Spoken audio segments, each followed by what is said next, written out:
Welcome back, everybody. Today we're going deep on a really fascinating idea. Yeah. The idea that Earth is experiencing an influx of volunteer souls from other dimensions and planets. Pretty wild stuff. Yeah. We've got excerpts today from Dolores Cannon's book, The Three Waves of Volunteers in the New Earth. Okay. She used deep hypnosis to explore these concepts. Interesting. So let's see what we can uncover together. Cannon's work is certainly intriguing. Ah, She suggests that these souls, these volunteers, chose to be born on Earth, okay. and that there have been three distinct waves of them, Three waves. each with a specific mission. Okay, I'm already hooked. Let's break those down. All right, so the first wave, according to Cannon, arrived before the 1950s. Okay. They often struggle to adjust to our world, Really? finding it dense and restrictive. So it's like they're from a lighter, more energetic reality and find themselves suddenly grounded in a much heavier environment. Right. Could this explain why some people feel a constant sense of not belonging? Like they're outsiders looking in? That's precisely the experience Cannon describes. Interesting. Then you have the second wave, Oh, okay. arriving in the 1950s and 60s. Okay. They're more like antennas, Antennas. spreading subtle energies to help raise Earth's vibration. Fascinating. It makes you wonder if some of the cultural shifts and spiritual movements of that era Yeah. were influenced by this influx of energy. It's certainly a possibility worth considering. Yeah, for sure. And finally, we have the third wave, Okay. the new children, born after the 1970s. Okay. They supposedly possess unique skills and sensitivities, Huh. almost like they're programmed for a shift in consciousness. This is where it gets really interesting for me, because if this is true, then understanding which wave you might belong to could be incredibly insightful. If you constantly feel out of place, Yeah. maybe you're a first waver. Or perhaps your child's incredible intuition means they're part of the third wave. Could be. What do you think about this connection to the listener's personal experience? Oh, that's an important point. Cannon's work shouldn't just be an abstract theory. Right. The real value is in how it might resonate with your own life. It encourages introspection and self-discovery. Yeah. If these concepts resonate with you, Yeah, it could be a catalyst for understanding yourself better. I completely agree. But why Earth? Yeah. Why would these souls choose to come here, of all places? That's the million-dollar question, right? Yeah. Cannon's work suggests a few compelling possibilities. Okay. Some volunteers believe they're here to help humanity navigate a major dimensional shift, a move towards a new Earth with higher frequencies.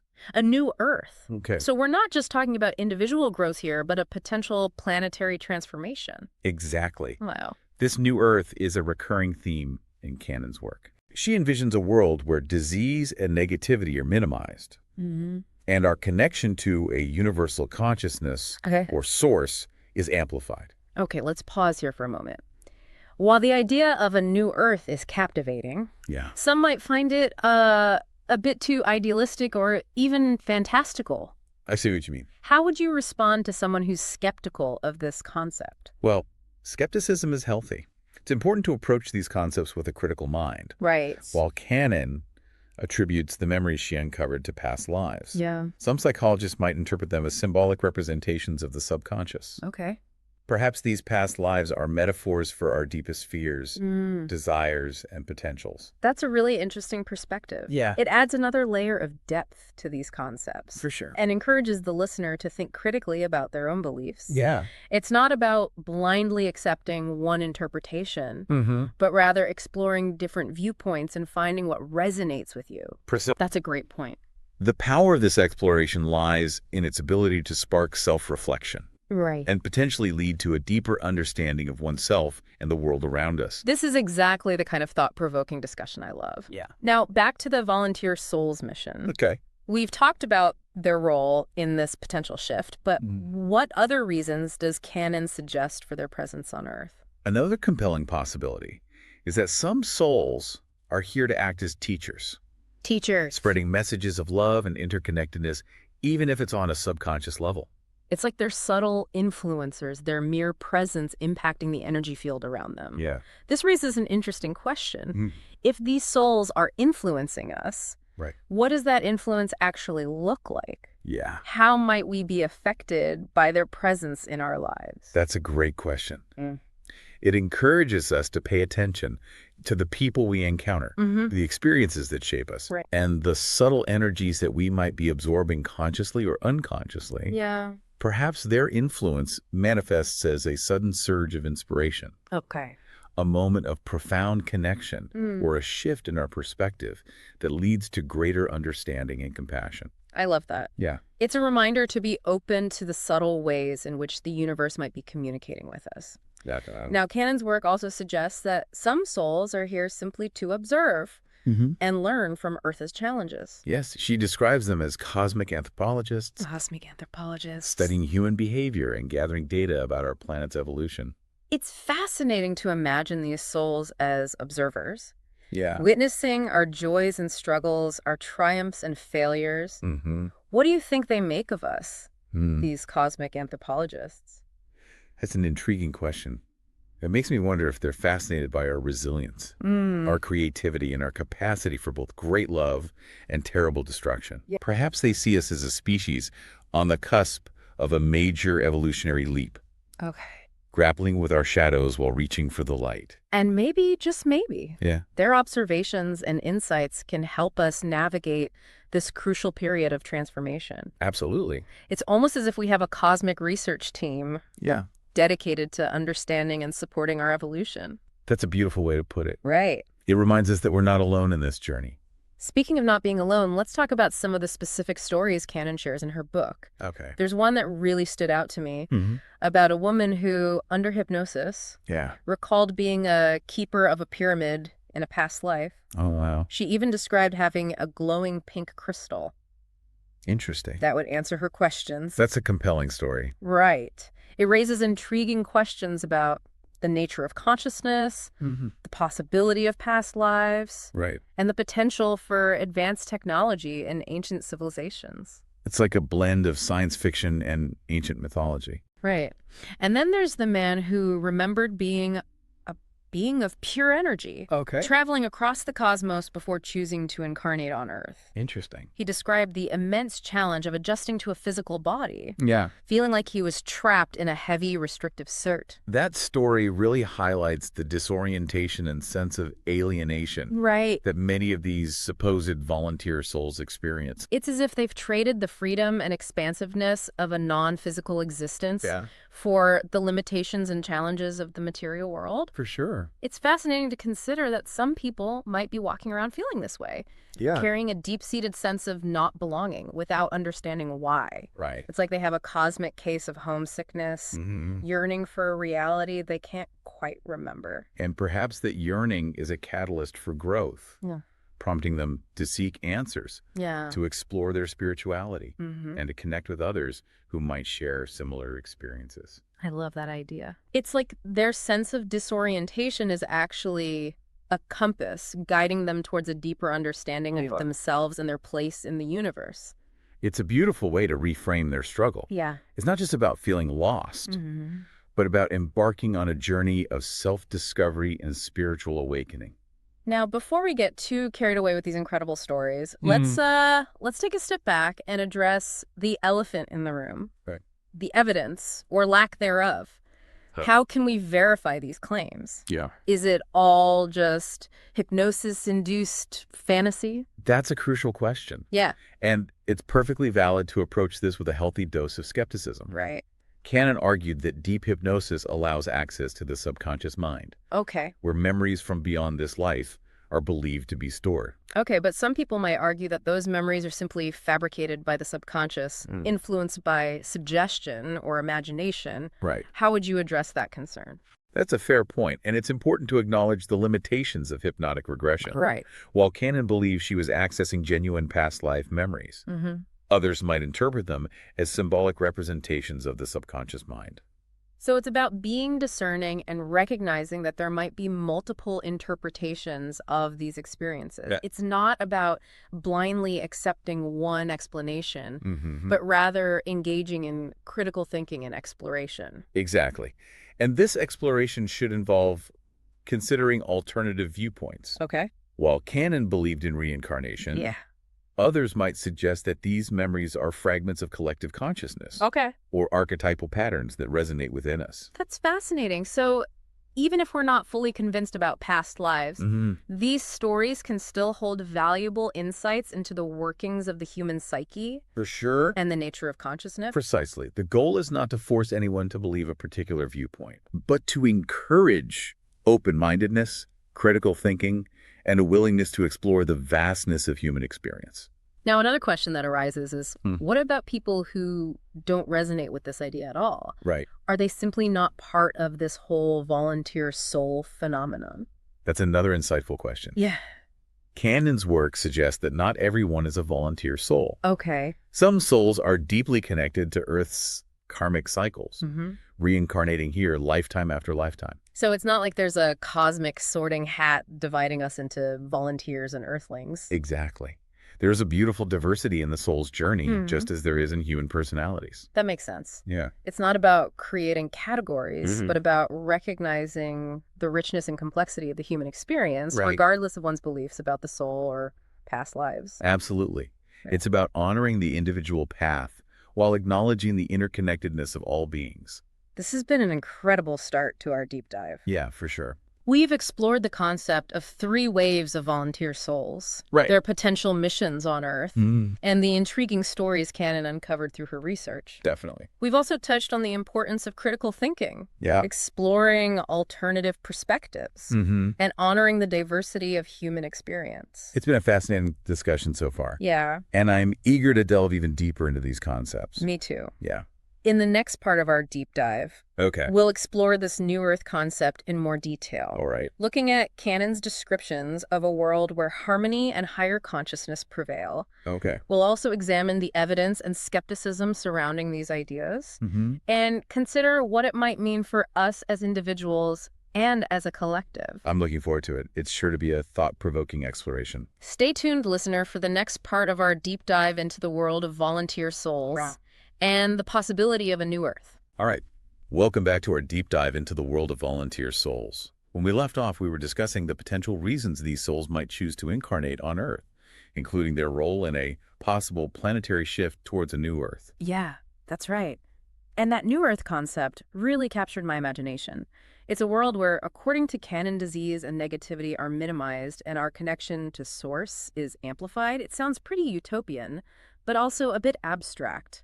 What are some concrete characteristics of this new Earth? Cannon paints a picture of a reality where human bodies become lighter and more energetic, almost as if we're shedding a dense layer of materiality. She suggests that we'll transition to a more liquid diet as our energy frequencies increase. A more liquid diet? Is she talking about smoothies and green juice all day long, or is there a deeper meaning to that? That's where interpretation comes in. It might not be about literal liquids, but rather about consuming more spiritual nourishment. Perhaps it's about seeking knowledge that feeds the soul, engaging in practices that raise our vibration, and surrounding ourselves with positive energy. Okay, I like that interpretation. It's about nourishing ourselves on a deeper level, beyond just the physical. What else can you tell us about this new Earth? Does Cannon mention any specific changes in how we might live or interact with each other? She suggests that on the new Earth, our connection to each other and to something greater than ourselves will be enhanced. It's a world where telepathy might be commonplace, and our intuition will be heightened.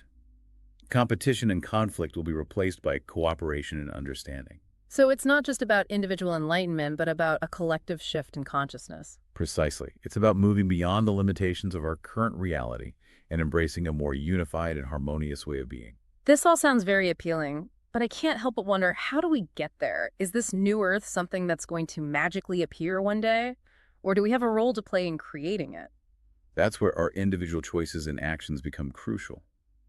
Cannon suggests that by cultivating love, compassion, forgiveness, and a connection to a higher power, we're raising our vibration and aligning ourselves with the frequencies of the new Earth. So it's not about passively waiting for a cosmic shift, but about actively participating in our own evolution. Exactly. It's about taking responsibility for our thoughts, emotions, and actions, and choosing to be a force for positive change in the world. That's empowering. It suggests that we're not just pawns in some grand cosmic game, but co-creators of our reality. It's a powerful reminder that we have agency even amidst the seeming chaos and uncertainty of the world around us. Now let's shift gears a bit and talk about the evidence or lack thereof surrounding these concepts. We touched on this briefly earlier, but I'd like to delve deeper into the skepticism that often surrounds Cannon's work. How would you address someone who might say this is all just fantasy, a product of wishful thinking or overactive imaginations? It's important to acknowledge that Cannon's work is based primarily on anecdotal evidence gathered through hypnotic regression, which isn't a universally accepted scientific method. Some might argue that the memories retrieved through hypnosis are simply fabricated by the subconscious, influenced by suggestion or popular culture. Okay, that's a valid point. It's essential to be discerning and consider alternative explanations. But even if we take the past life memories with a grain of salt, isn't there still something intriguing about the consistent themes and patterns that emerge from Cannon's research? Absolutely.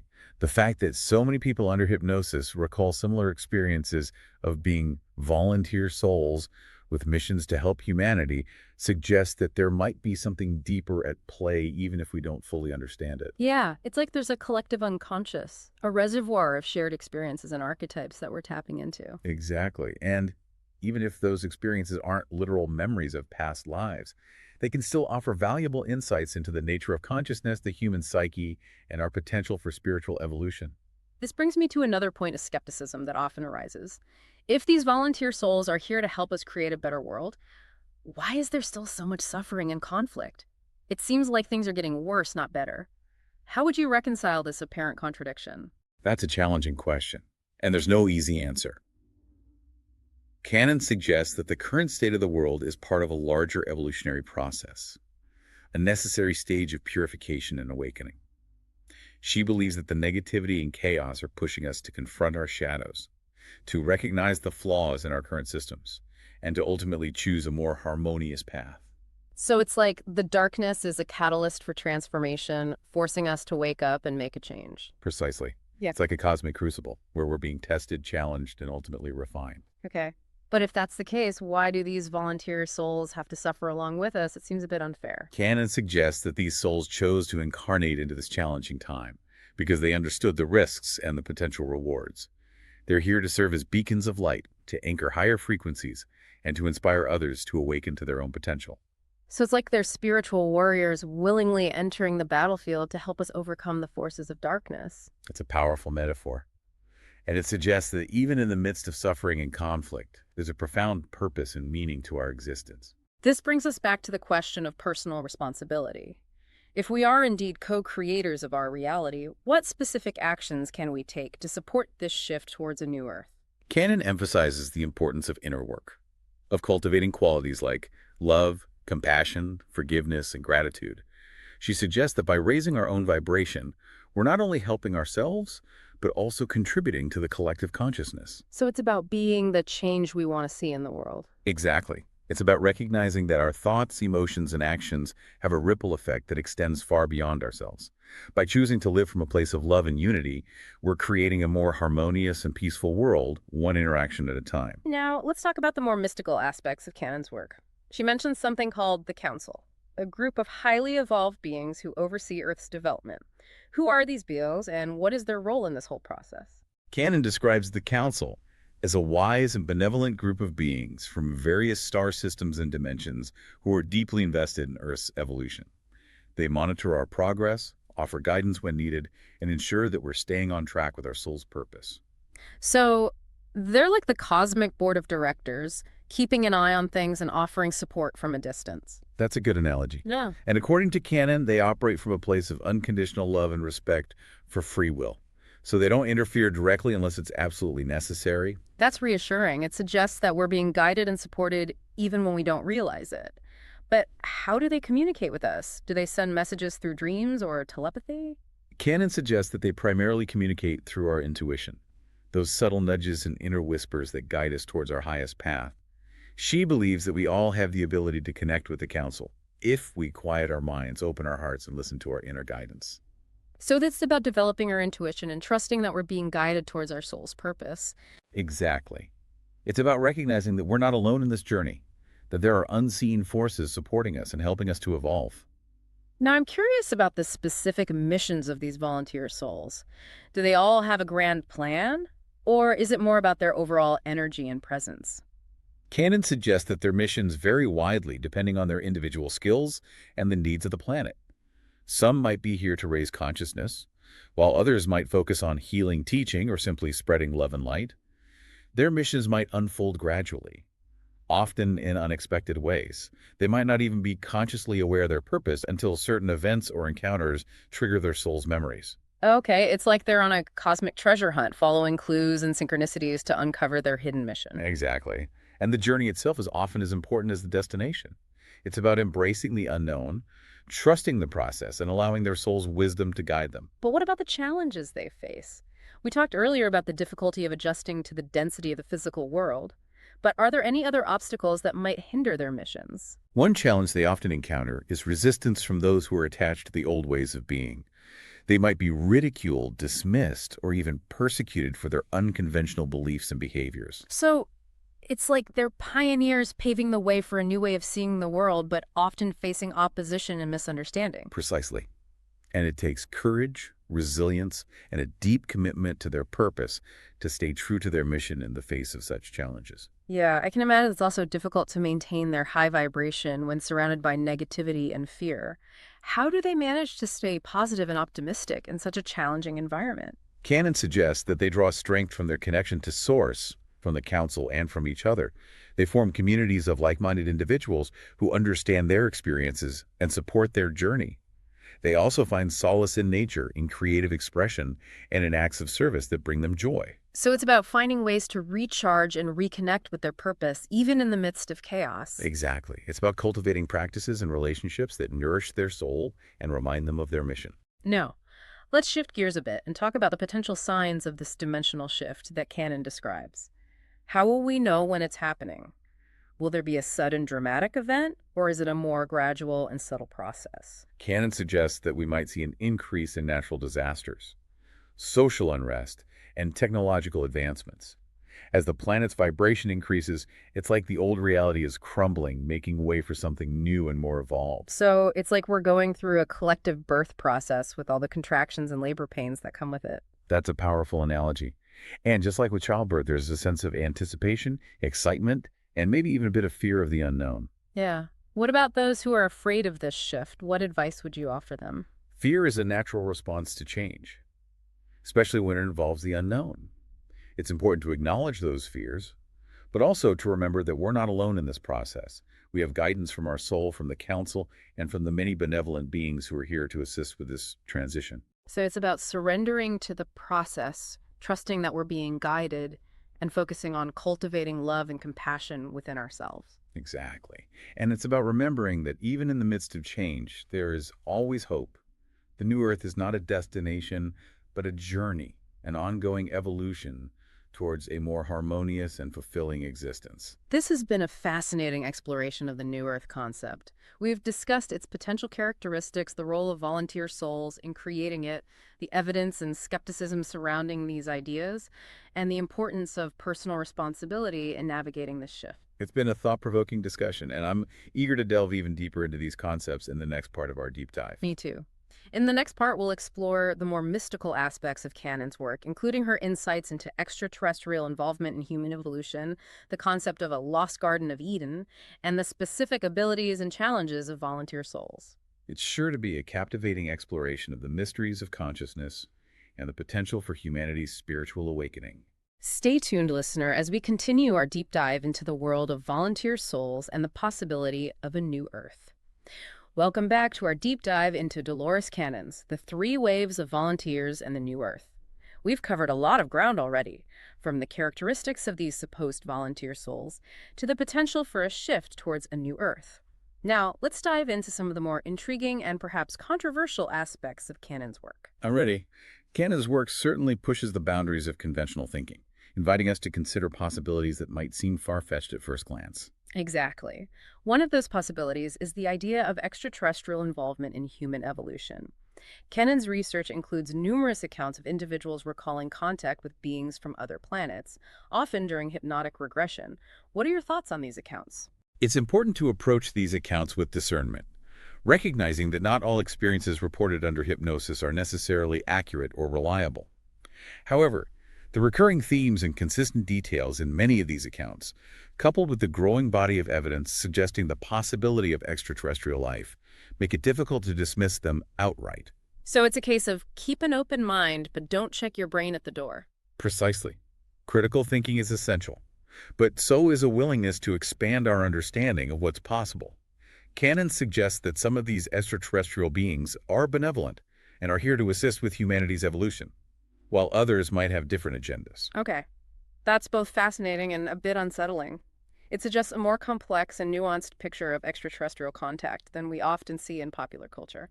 If these beings are real, why do you think they're so hesitant to reveal themselves openly? Why all the secrecy and behind-the-scenes maneuvering? Cannon believes that they're gradually revealing themselves as humanity becomes more receptive and open to the possibility of extraterrestrial contact. She suggests that they're waiting for us to reach a certain level of consciousness and maturity before they make their presence more widely known. It's like they're respecting our evolutionary process, allowing us to develop at our own pace without overwhelming us with information or technology that we might not be ready to handle. Exactly. They're observing us, guiding us subtly, and perhaps even intervening at critical moments to prevent us from self-destructing. But they're also allowing us to make our own choices and learn from our mistakes. Now, Cannon also talks about Earth once being like a Garden of Eden, a perfect place where humans were meant to live in harmony and never get sick. What happened to disrupt this paradise? Cannon attributes the disruption of this paradise to outside forces, suggesting that something interfered with humanity's natural evolution. She doesn't delve into the specifics of who or what was responsible, but she does imply that it was a test of our free will, a challenge to see how we would use our choices to shape our destiny. So it's like we were given a taste of paradise, but then we were cast out into the wilderness to fend for ourselves and figure things out on our own. It's a powerful metaphor. Yeah. And it suggests that our current state of separation, suffering, and struggle is not our natural state, but rather a consequence of choices we made both individually and collectively. But if things went wrong in this Garden of Eden, is there a way to get back to that state of harmony? Or are we destined to forever grapple with the consequences of our past mistakes? That's where the concept of the new earth comes in. Cannon suggests that we're not simply returning to a past paradise, but evolving towards something even greater. It's about transcending our limitations, healing our wounds, and creating a world that reflects our highest potential. It's like we're upgrading from Garden of Eden 1.0 to a more advanced and evolved version. Precisely. We're integrating the lessons we've learned, incorporating new knowledge and technologies, and creating a reality that's more aligned with our soul's purpose. Okay. But how do these volunteer souls fit into this whole process of creating a new Earth? Cannon suggests that they play a multifaceted role. Some act as energetic catalysts, raising the planet's vibration through their presence and actions. Others act as teachers, subtly guiding humanity towards greater awareness and understanding. They're not necessarily here to give us a step-by-step guide to creating paradise, but rather to inspire us, to nudge us in the right direction, and to remind us of our potential. It's like they're a diverse team of cosmic change agents, each with their unique skills and approaches. Some might be working on a global scale, while others might be focused on their local communities or even just their immediate circle of friends and family. Exactly. And their influence might be subtle and unseen, but it's no less powerful for that. They're planting seeds of love, compassion, and wisdom, which will eventually blossom into a more harmonious and fulfilling reality. Now let's talk about the dimensional shift itself. Cannon describes it as a splitting of realities where those who are ready will ascend to a higher dimensional Earth, while others will remain in a denser version of reality. How do we know if we're ready for this shift? It's not about checking off a list of accomplishments or achieving a certain level of spiritual mastery. It's about our vibrational alignment, the frequency of our thoughts, emotions, and actions. Those who are aligned with love, compassion, and unity will naturally gravitate towards the higher dimensional reality, while those who are still clinging to fear, separation, and negativity will remain in the denser reality. So it's like we're tuning our inner radio to a different frequency, one that broadcasts love, joy, and harmony. Precisely. And as we do that, we'll start to perceive the world around us differently, recognizing the beauty and interconnectedness that's always been present, but often hidden beneath the surface. But what about those who don't make the shift? What happens to them? Cannon suggests that they will continue their soul's journey on a different path, perhaps on another planet or in a different dimension. It's not a punishment, but rather a continuation of their individual evolution at a pace that's right for them. So it's like we're all on a cosmic escalator moving towards higher levels of awareness, but some of us might take a different route or stop at a different floor. Exactly. And ultimately, we all end up back at the source, reunited with the divine, regardless of the paths we take. That makes sense. That's reassuring. But let's get back to the practicalities. If this dimensional shift is really happening, what can we do to prepare ourselves? Cannon emphasizes the importance of inner work, cultivating love, compassion, forgiveness, and a connection to a higher power. It's about raising our vibration both individually and collectively to align with the frequencies of the new Earth. So it's not just about changing our external circumstances, but about transforming our inner world and aligning ourselves with a higher vibration. Precisely. And that transformation involves letting go of limiting beliefs, healing emotional wounds, and embracing our authentic selves. It's about becoming the best versions of ourselves, not just for our own benefit, but for the benefit of all. This has been an incredible deep dive into the world of the 3 waves of volunteers in the new Earth. It's given us a lot to think about. It's mind-blowing to think that we might be living through such a pivotal time in human history, and that there could be these cosmic forces at play, subtly guiding us towards a more evolved future. It certainly challenges our conventional understanding of reality. It really does. Yeah. What's even more fascinating is that Cannon's work suggests that we're not just passive recipients of this cosmic plan. We have an active role to play. Absolutely. So it's not about sitting back and waiting for the new Earth to magically appear. It's about taking responsibility for our thoughts, emotions, and actions, and consciously choosing to align ourselves with a higher vibration. Exactly. And that alignment involves cultivating love, compassion, forgiveness, and a sense of unity with all beings. It's about recognizing that we're all part of something much larger than ourselves, interconnected in ways we're only beginning to understand. Well said. And on that note, we've reached the end of our deep dive. It's been an incredible journey, exploring these fascinating and thought-provoking ideas. It really has. A huge thank you to you for sharing your insights and expertise with us. It's been a pleasure. And to our listeners, thank you for joining us on this exploration. We hope you found it as thought-provoking and inspiring as we did. We hope so. If you enjoyed this deep dive, be sure to check out our other episodes where we explore a wide range of topics related to consciousness, spirituality, and the mysteries of the universe. Yeah, we've got some great stuff. Until next time, keep exploring, keep questioning, and keep shining your light. Take care.